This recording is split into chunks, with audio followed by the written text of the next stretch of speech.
Say from Coach. First of all, very proud of the seniors on this football team, the 2019 seniors. First thing that I want to say, just very proud of them. And I told them in the locker room, I told the team I wouldn't feel any differently about this team if the scoreboard would have turned out different. Very proud of this team. I'm proud of how they've come together as a team.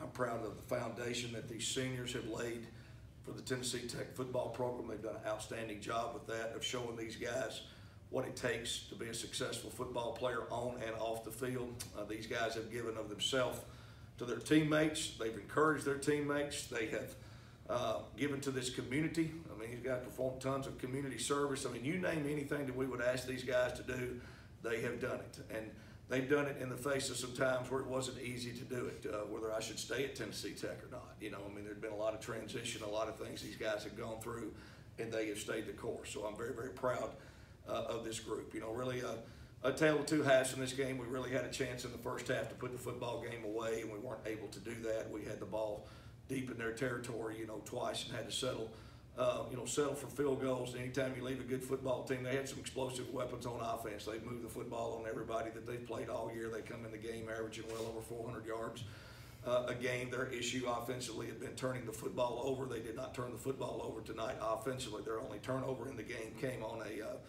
a fumble on a kickoff return. But offensively, they did not throw an interception. They did not have a fumble. That was certainly key in the game. Again, they've been able to move the ball. They've not scored the points you would think they would score this year just due to the turnovers. They've taken care of the turnovers and played very well, especially in the second half. We had opportunities second half to score a couple times. We got the ball deep in their territory, just weren't able to convert on some key plays that we needed to. A lot of that credit goes to TSU. Those guys second half, again, you keep a team in the game. There's the firepower that they have. I know this. I'm glad Chris Rowland is graduating. He's a heck of a football player. That guy's he showed some toughness tonight. He pulled a hamstring, missed the second half of the EIU game, and missed the game at UT Martin last week. He was probably about 70-80% tonight, but he certainly, I think, him playing gave their team a lift. He kind of put him on his back there a couple times and made some plays. So certainly my hat's off to him. He's been an outstanding player in this league, for 4 years. And so it was I think for him, it was a gutty performance by him. But very proud of my guys, very proud of our team, very proud of the Golden Eagles. The foundation has been laid. Now what we've got to do is build on that. The foundation is there. So the next thing is to take the next step, is certainly to build on what these guys have done. Questions? Coach, your offense was clicking in the first half, but kind of started to fizzle a little bit in the second half. What was the big difference? Well, I don't know, just being able to convert on some key situations there on some drives. We had a 4th and short that we weren't able to convert. We had driven the ball down and had a 4th and 1, weren't able to convert on it. We had a 4th and 3 that we weren't able to convert on again, ball down inside the 30, and anytime we were trying to possess the ball, we still felt to control the game. We felt like we were moving the ball. I mean, we were able to run the football about any way that, that we could run it. Had a nice night running the football.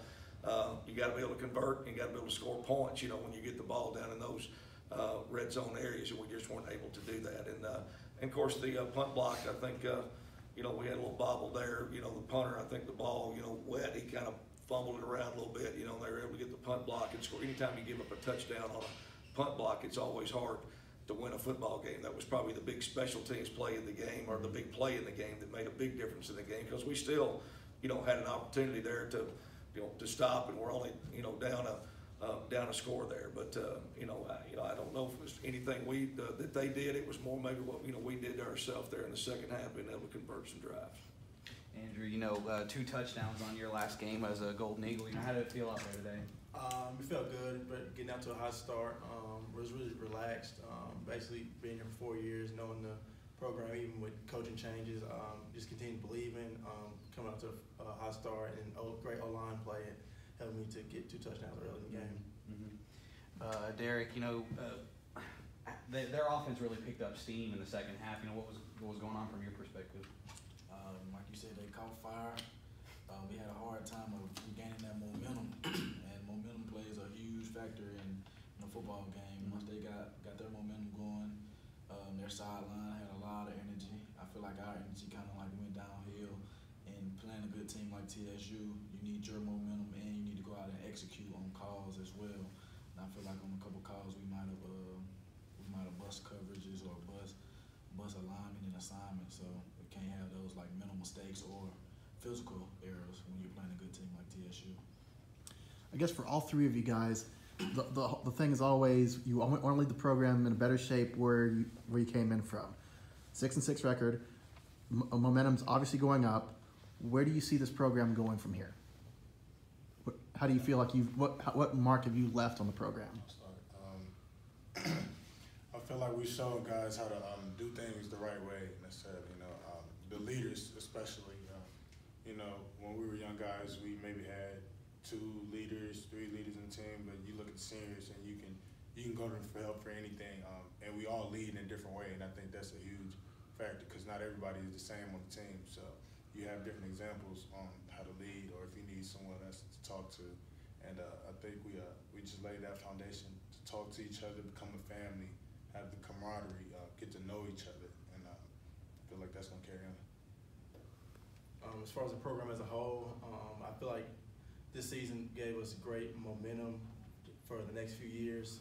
Even though we're not going to be here, we set the foundation for the program, considering the last couple of years we've been struggling, losing seasons, coaching changes, things like that. So I think we really just was able to bring back belief into the team.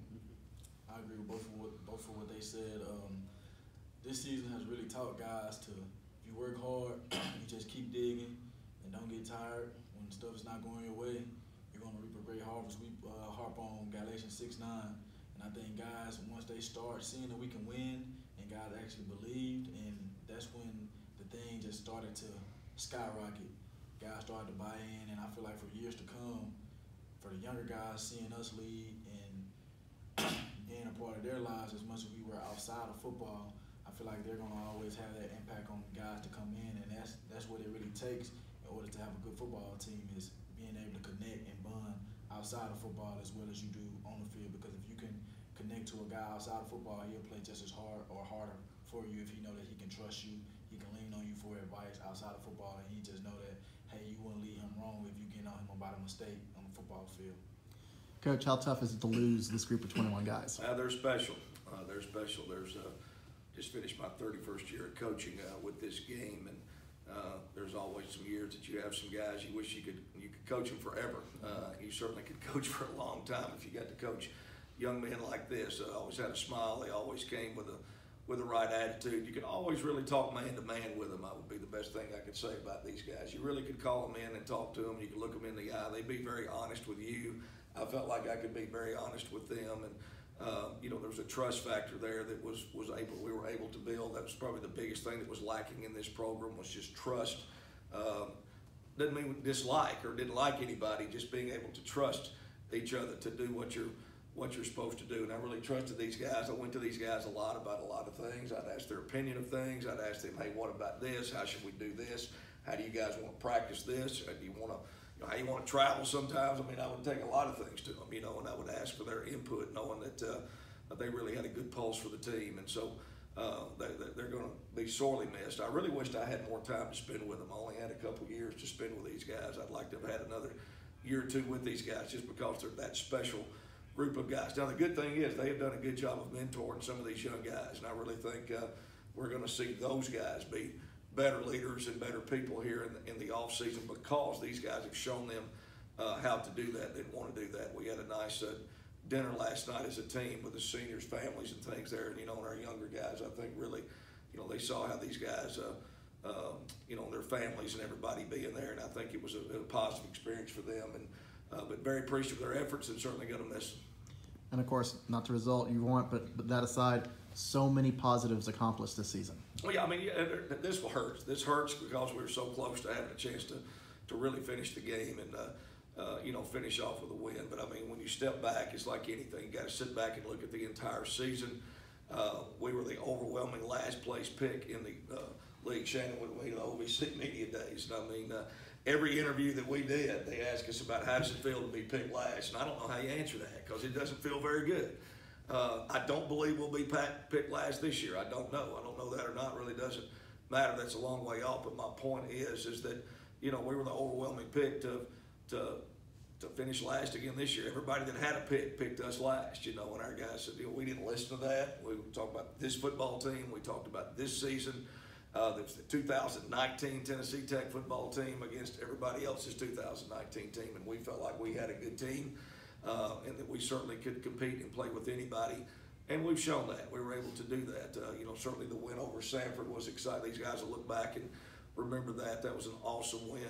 You know, going on the road and winning OVC games, you know, that was awesome. Some big road wins. And then certainly the homecoming win against Jacksonville State is something these guys will always remember. But, you know, the thing I remember about them is how they handled themselves this week, how they practiced this week, how they went about their business, how they handled themselves all year long on a day in and day out basis.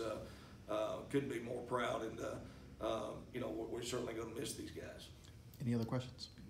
All right, thank you guys.